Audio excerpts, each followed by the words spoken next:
Hello. Well, my name is Samuel. I come from Egypt. I grew up around Islam and around Christianity.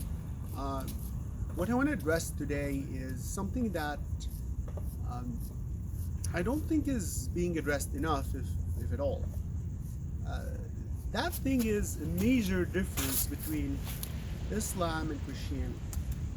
Uh, what that difference is falsifiability. Now, that might be a big word. You can always Google it, but falsifiability, in simple terms, as simple as it can be, is that property or character or trait of any proposition or any theory or any assumption, any idea that makes it possible to prove that theory or that idea or that assumption wrong if it actually were wrong. If you lack the means to prove that something might be wrong if it were to be wrong, then this thing cannot be certain. You cannot be certain of something that you could never prove wrong even if it were wrong. Simply stated, if I have a glass and I tell you that this glass is unbreakable, meaning that if I drop it, it will not break. This is an idea that's falsifiable. I can drop the glass and then we can see if it will break or not. The conditions under which my theory could be proven wrong are there. Now let's change that a little bit. I have a glass and I tell you this glass is unbreakable. However, if you drop it, once it leaves your hand, you're going to be shocked. You cannot prove that theory wrong. This is an unfalsifiable theory because once you drop the glass, you'll be shocked. So nobody would do that. Consequently, you don't have the ability to prove if that idea is right or wrong. Now let's apply that to Christianity and to Islam. Actually, they're quite the opposites. And the one is not falsifiable. Islam is not falsifiable. You lack the ability. You cannot say in Islam, well, which is, by the way, that's something that the Quran always tries to disprove. The Quran tries to tell us that Islam is falsifiable, where in reality it's not. One very common example is it says that if Islam was false, not from God, they would find differences in the Quran. So it gives us a test. We can apply that. We would find contradictions, and well, it gives us that test. You can apply the test, and unfortunately, you will find the contradictions. But more importantly, if you go over the history of Islam, Islam takes away from its audience any ability to verify if it is true or not. For example,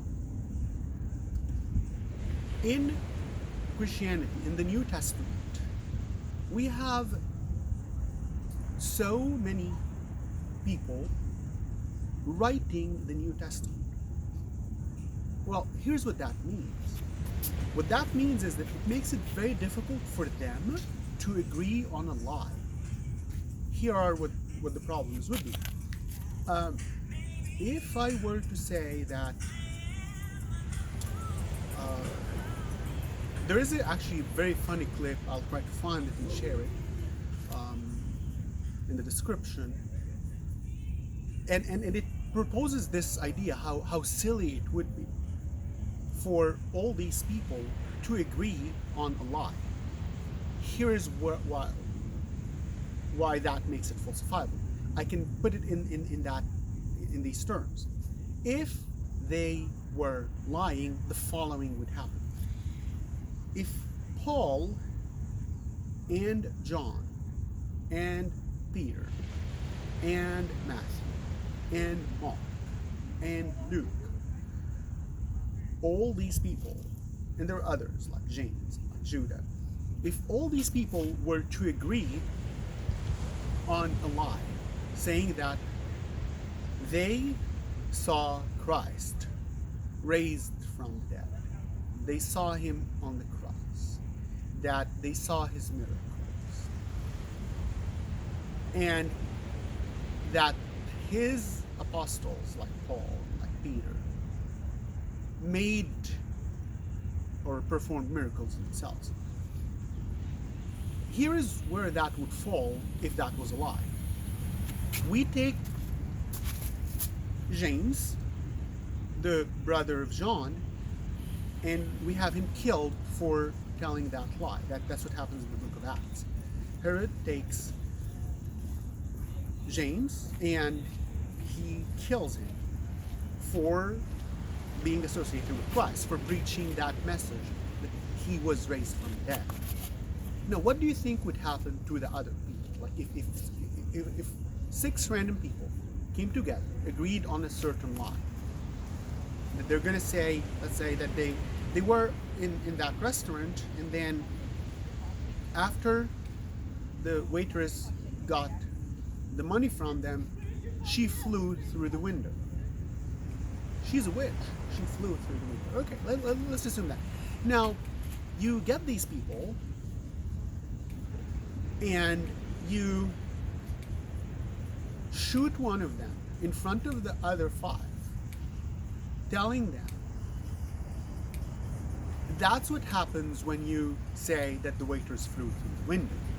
And then now you get the second one, number 5, in front of the other 4, and you tell him, well, do you still think that this lady flew through the window? Let's say that he says yes, and the other 4 say yes. You shoot the other guy.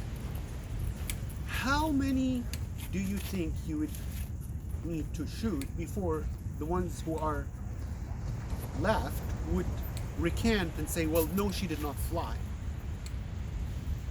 Not even if that were a lie, but even if it were true, they would recant. Much more so if it was a lie. Now, all these apostles of the New Testament faced persecution and they were killed. The only one who was not killed was John. So Peter, the big 2, Peter and Paul, they were killed. Imagine what that would do to the rest of the apostles. Imagine what that would do to the followers. So they would recant if it was a lie. Now, let me get back to Islam. Islam is just one person. So that one person, which is Prophet Muhammad, he is the only one. There's no one else to verify his story. Actually, everyone who claimed to be a prophet was killed. So if I say to Muhammad, do you have anyone else who agrees to your story? The answer would be no. He can say, well, Abu Bakr would, or Omar would. These are his followers. These are people who are subservient to him. They're not on his same level. These other guys, Paul, Peter, John, they're all apostles. They're all sharing the same authority. And that's another thing. Let's assume that we have these 6 people agree to a lie. And lie entails them being apostles and being the ins the source of God's inspiration. So what they say is what God says. Consequently, it has this authority over humans, over their audience. How long do you think it would take for one of them to say, I'm the only apostles, the others are not, or they've been led astray, and starts taking all the authority for himself? In the case of Prophet Muhammad, everyone who claimed to be an apostle was killed. In was also called a liar. Like growing up in a Muslim country, I always hear about Musaylim al-Kazzab. So he's a liar. But the only prophet is Muhammad, the Prophet of Allah. Now, you go to Christianity, these people continued to recognize each other as apostles. So Peter says that Paul was an apostle. And he says that what he wrote was inspired by God. He says that the epistles of Paul are like the rest of the books, or the writing, the scriptures. You come to Paul writing to Timothy. He says that he quotes the Gospel of Luke and quotes Deuteronomy as being the scriptures. The Gospel of Luke, which is the New Testament written by somebody else other than Paul, and the book of Deuteronomy being the same scriptures. Here is why that, I guess here's where the motivation would be to not say that. Well, when Peter says that Paul's epistles are inspired by God, well, guess what you can find in the epistles of Paul, in the epistle to the Galatians? He is criticizing Peter for something that he did. Now, it would be normal for humans to, it would be in his best interest if he was lying to say, well, Paul is not inspired by God, once he criticized him. Guess what Luke says in the book of Acts? He says that, I think it's Acts 20, he says that they were telling him by the Spirit of God, to not go up to Jerusalem. And when he was not convinced of what they were saying by the Spirit, they kept silent, or they kept their peace, and they said, well, let the will of the Lord be. Now, here's the thing. You might say that there are different interpretations of that, and that's true. I happen to be of the opinion that Paul was not actually being led by the Spirit. He said that I'm going to Jerusalem being bound by the Spirit, but I think that he was not. That's in my opinion, the normal interpretation of the text. But here is what I'm getting at. Whatever the interpretation is, there is the appearance of Paul doing something that is against the will of God by going to Jerusalem. Why wouldn't he just say that, well, the writings of Luke are not from God? Especially that after he went to Jerusalem, things did happen. And when he's writing to Timothy, he is way past that. So he already knows that that didn't go well of him going to Jerusalem. He would have problems with that book. So my point is, if you have 6 people, all claiming to be apostles, all claiming to be inspired by God, they are likely that at one point, one of them would say that the others are not inspired by God. You see that in all revolutions, for example, in the revolution in Iran, in the revolution in France, the French Revolution, the mother of all revolutions.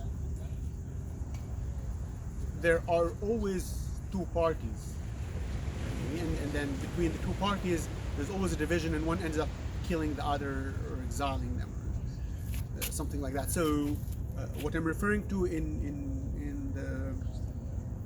the revolution in Iran, you can read about that. There is Ayatollah Khomeini, and then there is Ayatollah Muntaziri. Ayatollah Muntaziri is the better of the two. Khomeini, and now I'm digressing, but I'm just trying to explain what usually happens when you start a new movement. One person will take all the authority to himself and will call the others liars or traitors of the cause or of himself, and ends up like banishing them and killing them. It happens in every revolution. So Ayatollah Khomeini was somebody who said that he is sent by God to rule the nation of Islam in the absence of Mahdi. Mahdi is the guided one. It's basically the Messiah-like figure of the Shiite Muslims, whom they expect to come and lead them politically, lead them in war, specifically lead them to invade Israel, by the way. But this figure right now, Mahdi, is not on the scene. So Khomeini introduces a new principle in Shiite theology, saying, well, when the Mahdi is not there, when the guided one, when our Messiah is not there, is not on the scene, has not revealed himself yet, guess who gets to rule the nation? Al-Faqih, the scholar, the theologian. So the most prominent scholar or theologian of the nation gets to rule the nation, rule the Muslim nation, rule the Shiites. And guess who that is? It's me, Khomeini. Another person who is also a prominent scholar, Ayatollah Muntaziri, says, no, this principle of the leadership of the theologian or the leadership of the faqih, wilayat al-faqih. He says, well, this principle of the leadership of the theologian or the scholar is not a part of our theology. It's wrong, and it's a new introduction. It's an invention. And the theologians should keep to theology, and then the politicians are the ones who would be the leaders. Khomeini says, this guy's a traitor, and he takes him out. The French Revolution had two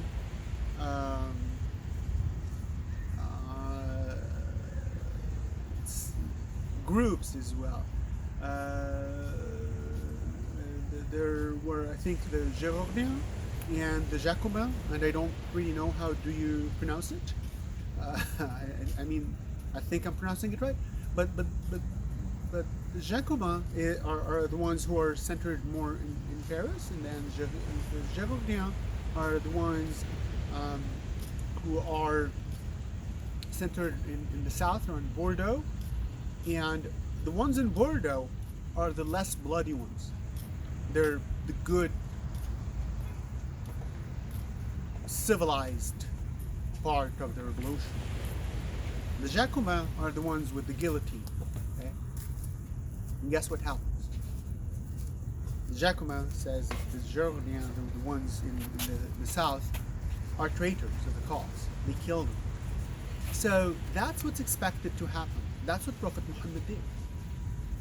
So back to falsifiability. What I would say, how I would word that, well, if they were liars, the expected thing is that they would, over time, over the years, especially as some of them get killed, that one of them would ostracize the others and say, well, they're liars, they're deceivers, they don't have the same authority as I do. Well, they didn't do that. But, well, Prophet Muhammad did. So, let's go to another thing, another proof. The use of the sword. And here is where I would get, I'm sorry, the response is so typical. Well, Christianity spread through the sword. No, it didn't. Here's why. I'm talking about the foundation. Christianity crossed 300 centuries till it became around 10% of the population of the Roman Empire under persecution. The sword was used to prevent people from getting to Christianity, not so that they would be Christians. The sword was used to attack and try to exterminate the text of the New Testament, not the other way around, not trying to preserve it or alter it in a way. So, if these people whom the New Testament was preached to at first did not actually see these miracles by the apostles, they would not have believed their message. Their message was also not an enticing one. So I can have a message saying, well, let's form an army and throw over the government, and then we will be the rulers. Or not even will be the rulers. Do you have bad living conditions? Do you think everything is expensive? Do you think that you're oppressed? Well, how about we change that by our own hands? I mean, that would be an enticing. People would be likely to follow this message. But here is what the message is in Christianity. The message is, let's assume I'm Paul, I'm going to somebody in the Roman Empire. And I'm saying, well, hello, Mr. Roman citizen, my name is Paul. And he would say, well, hi, Paul, how can I help you? And then I would say, well, okay, so I'm coming here to tell you about the Lord Jesus Christ. The Lord Jesus Christ is the Creator God who created everything. Everything was made by Him and was made for Him. He created you. And the Roman citizen would say, okay, so what about this Creator God? He says, well, okay, so the Lord Jesus Christ is that Creator God taking human flesh. That's hard to swallow. Okay? It's not something that people would believe. If they believe that there is a God, they would not believe that this God would take human flesh. Why would you do that? And then the person would say, well, okay, so what happened? Where is he now? And Paul would say, well, he was crucified by his people, the Jews. And the Romans are the ones who carried the will of the Jews. So the Roman citizen would say, well, that you mean Rome, right? Like our government, like the empire? And Paul would say, yes, that's right. So his people rejected him, and their will was that he would be killed. And they expressed that will to the Romans, and them, with the help of the Romans, they killed him. And then he rose from the dead. So the person would say, so where is he now? And he says, well, he's in heaven. So we can't see him? Paul says, no, you can't see him. How likely is a person to believe a message like this? Because the first thing that the Roman citizen would think that, well, okay, so you're telling me that your Lord, your leader, his enemies actually overcame him and they crucified him. You want me to believe that he is God. And after that, these people are persecuting you guys. Let's go to second generation where the gospel is being shared, and then people would say, well, so the person who told you that, Paul, he was killed by the same man. The Jews did not really like him, and they got him in trouble with the Roman government, and the Roman government killed him. So you want me to be one of you, and what are you promising? Persecution as well, because if your Lord suffered that much, I would be suffering as well. Why would somebody believe that message unless it was actually true? The logical explanation of how the message spread is found in the book of Acts. And it's telling us that these apostles performed miracles. They raised the dead. Peter raised the dead. Paul raised the dead. They healed the cripples. And more importantly, it says that the Creator God, who created all of us, used His Spirit, which is a person of the Trinity, to convince these people of the truth of the message. You might say, well, I mean, I don't believe in the Trinity, and I don't believe in the Spirit of God, and I don't believe in scriptures. That's fine. You just need to provide an explanation of why a message like the one that I'm telling you did spread. Now so here is where it's falsifiable. If it were not true that people saw miracles and there is something like the intervention of the supernatural God who created all of us to spread the message, how did it spread for 300 years? It's not through the sword. It's against the sword. And there are also other factors that makes it very important to understand how Christianity crossed these 3 centuries before Constantine. Let's go back to Islam.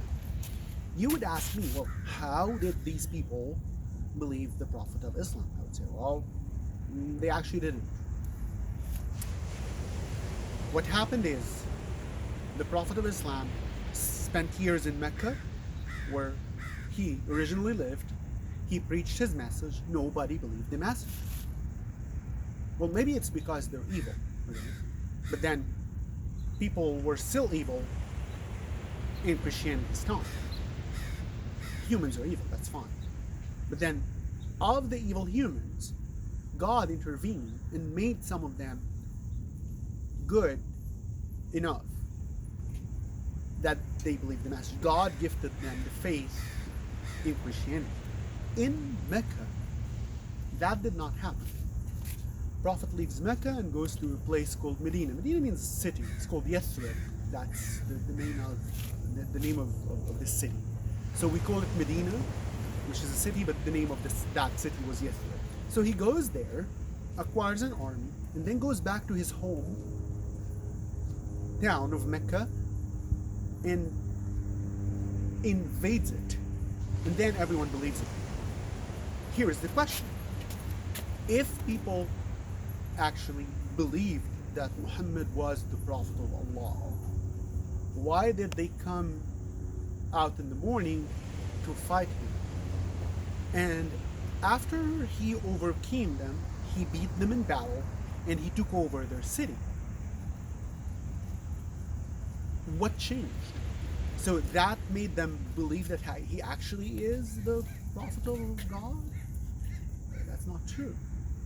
What happened is simply, if I put it, well, what would happen if they did not actually believe him? Well, nothing different would happen since he had the sword and he invaded their city. Now, let's take it to the second generation. What I'm telling you about Christianity, the second generation still have the same thing. They saw the miracles of Paul, and they saw that Paul was killed. So when the ones who heard from Paul, are telling others, the third generation Christians, about the gospel, they're carrying the same message. They're saying the same thing. Well, he performed miracles, but he was killed. And I'm telling you to become one of us, but beware that you probably will be killed or persecuted as well. You will need to live in hiding. This is not an attractive message. Had God not intervened through divine intervention to convince these people, they would not believe the message. Also, these people who are preaching the message, had they not seen the miracles of Paul, they would not have believed in it. There is nobody to force them to believe. There are people who are forcing them by the power of the sword to not believe, to recant, to do away with the message. Now let me go back to Islam, to the second generation. Well, the Prophet continues to invade everyone in the Arabian Peninsula till everyone in the Arabian Peninsula says that he is the Prophet of God, without him performing any miracles. It says in the Quran that he did not perform any miracles. Well, the Prophet dies. Guess what happens? Most of the Arabian Peninsula revert from Islam. They were just afraid of his sword. They revert back and recant Islam. Guess what happens? Abu Bakr, the one following the Prophet, establishes what's called Hurub al-Ridda. Hurub al-Ridda are the wars of apostasy. So he goes and re-subjugate them, all the Arabs, through the sword. They go to Egypt. They invade it through the sword. They go to what is now called Palestine, Lebanon, in Syria they call it Sham, and they invade it with the sword. They go to Iraq, what is now Iraq, invaded through the sword. They go to Persia, invaded through the sword. They go to all the North Africa, which were all Christian nations, by the way, which is, and again, I'm just stating the obvious, and it's very strange that people do not acknowledge that, think of that, or talk about that. Well, the Crusades were 100% defensive wars. The invasion of Islam started from the Arabian Peninsula, and they kept moving west. They invaded Spain. Anyone who does not know where Spain is compared to where the Crusaders lived, they need to just check the map. Anyone who doesn't know where Eastern Europe is compared to Western Europe, right, needs to check the map. So Islam keeps invading. Food or utensils or, to the West. And now people tell me, well, if Islam was not from God, how did all these people convert to Islam? Well, they converted through the sword. It's like saying that, well, if Alexander the Great was not from God, how did all the ancient world speak Greek? I mean, all these people that I'm talking about, Egypt and actually at one point Europe, before the Romans converted some places to Latin. Egypt was speaking in Greek, and all North Africa were speaking Greek. All these nations spoke in Greek. They were Hellenized. They became Greek in culture. Does that mean that Alexander the Great was sent by God? No, it doesn't. It means that he invaded them by the sword and he enforced his culture, and then everyone became Greek. And right now, I mean, even Muslims know what the Greek culture is. Everyone knows what the Greek culture is, and we have the Greek influence. Does that mean it was sent by God? I mean, everything is ordained by God. It doesn't mean that Alexander the Great was a prophet of God. So I can say, well, what would happen if Islam was not from God? Well, nothing different would happen.